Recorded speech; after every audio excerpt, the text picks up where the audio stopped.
Greetings everyone and welcome back to my channel. So today I want to do something a little bit different to my usual content. I asked you guys on Twitter what kind of things you might want to see on my channel, and the general consensus was more PvP stuff. And so that is what I'll be trying to do. Don't worry, I'll still be doing lore and the occasional news and some other stuff, but the main problem with making lore videos is that they usually take a long time to script, record and edit, hence why I can only release one lore video each week. So I want to vary my content a bit and release other videos in between lore videos. So I thought I would start off by sharing some of my favourite class setups for PvP, ones that you may not typically see in the Crucible, although saying that, somebody's probably going to watch this video and tell me how they've been using this or that build for ages and blah blah blah, this is nothing new and all that. Well, this is just for those who may not be aware of some of those builds. Anyway, today I'm going to be going over a close quarters defender titan build for the Rumble game mode. So here's the setup. Firstly, let's go over the weapons. I like to run the Monte Carlo on this setup because the exotic perks decreases the melee charge time, and sometimes it has a chance to instantly recharge your melee. Now for you Xbox players, since you currently don't have the Monte Carlo, something like the last word might work due to the nature of the weapon, although I haven't really tested it, and Red Death might also be nice for those mid-range encounters and its healing ability after every kill. Hand cannons in general may also work with this build as well, but I don't know. Try playing around for a bit and experimenting if you don't have the Monte Carlo. If anyone has any good suggestions for a replacement, please feel free to leave a comment and tell me what you think. Moving on to the special weapon, I'm actually rocking the new Monarchy shotgun, the Judgment 6. Now you may be wondering why not just use Felwinter's Lie. I do have it, however in this setup I prefer the Judgment. It has very similar stats, the main differences are the increased rate of fire, more stability and a smaller mag of 4 rounds. And considering I'll be getting into some tight situations and relying on my shotgun quite a bit, I'd rather go with a higher rate of fire shotgun, because if you enter an engagement with Felwinter's Lie and miss, more than likely you'll be dead before you can let off another shot. As for the smaller magazine, the perks I have on my Judgment do help out somewhat. I have Return to Sender and Spray and Play. It also has Quick Draw, Snapshot and Single Point Sling, so it's nothing special. Return to Sender is pretty nice and so is Spray and Play, but otherwise the perks aren't that great. I mainly like this gun because it has similar stats to Felwinter's Lie, but with a higher rate of fire. Something like the Secret Handshake with full auto will also be very nice with this setup. As for your heavy weapon, it's totally up to you. I'm using the Against All Odds, which has some very good perks. It has Rangefinder, Feeding Frenzy and Field Scout. I especially like heavy machine guns with Ward of Dawn because I can completely lock down an area with a well placed Ward of Dawn and get a lot more kills. Now let's go over the armor configuration. You'll probably want a nice balance between intellect, discipline and strength, since this build does make use of all three. I've got a bit more strength than I'd like, but it works. Intellect of course is important, but I feel like Ward of Dawn charges a lot quicker than other supers, so if you don't have enough intellect it's not too much of a problem. Though if you do have enough intellect, you can place a Ward of Dawn and you can actually charge your super again before the first shield runs out. So if you do plan on locking down parts of the map, you may want to prioritise intellect over the rest. As for the exotic armor piece, we're going to be running the no backup plans for the increased force barrier duration, which we'll be making a lot of use of. The increased attack speed and increased reload speed with special weapons are just some side bonuses which kind of help, although they don't really make that big of a difference. So now let's get into the specifics of this build. Firstly, for the grenade, we'll be going with the suppression grenades. I really like these grenades because they basically stop players from using any of their abilities for a short time. That includes grenades, melee charge and their super, and they can do a really good job of limiting your enemy's options.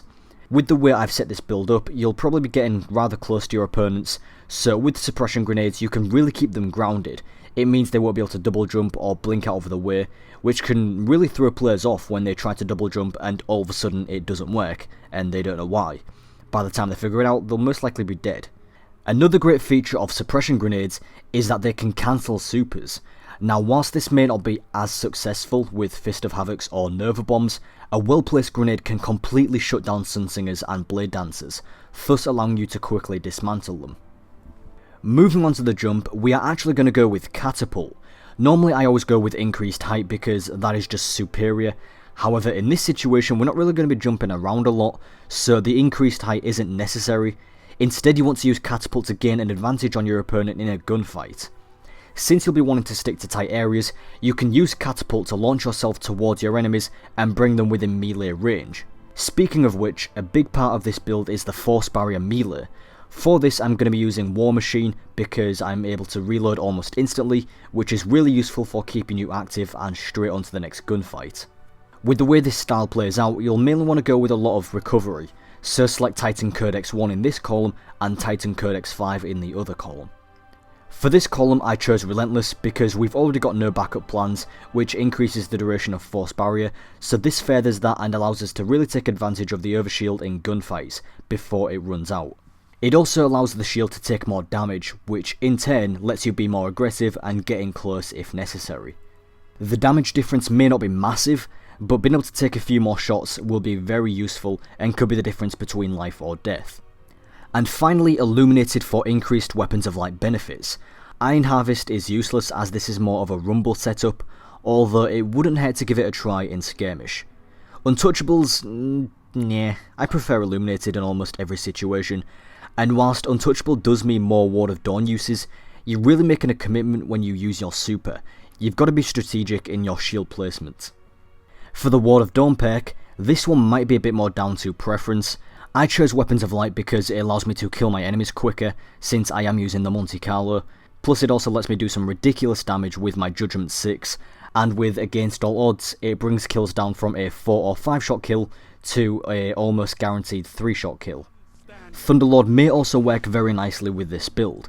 If you can find a decent legendary replacement for the Monte Carlo or whatever exotic you may have equipped in your primary slot, then you could equip the Thunderlord. I really like this build because it's quite a lot of fun to use, and since most of the maps in Destiny favour close to mid-range combat, you can run this build on quite a few of the maps. Some of my personal favourites are the Anomaly, Firebase Delphi, the Asylum, Exodus Blue and the Burning Shrine. Part of making the most of your Ward of Dawn is understanding the maps. If you can figure out the paths and predict where players will spawn, you can really take advantage of high traffic areas by setting up a Ward of Dawn and making the enemies come to you.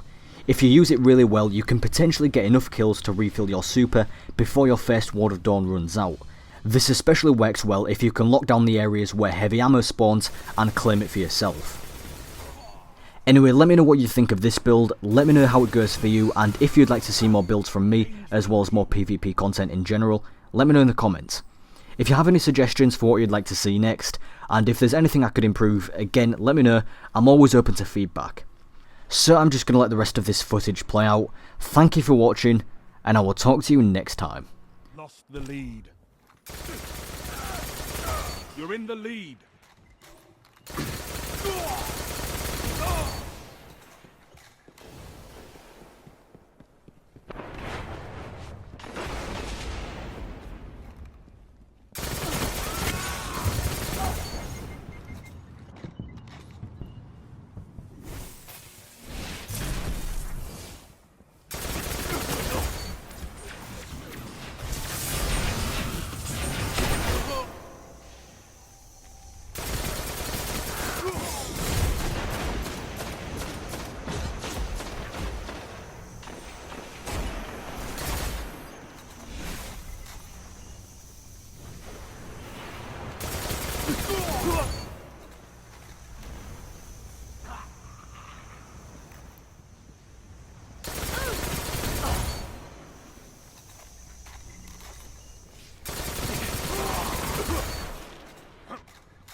Heavy ammo on the way.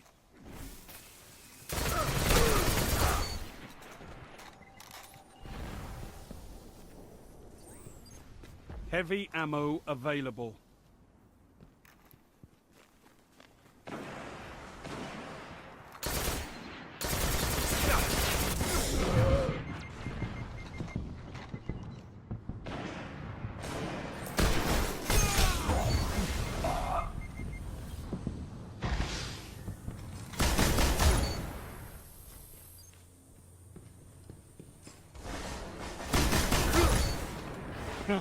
You're crushing them.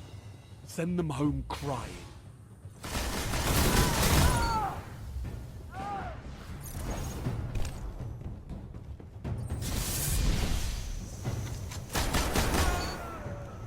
You can fight by my side anytime, Guardian.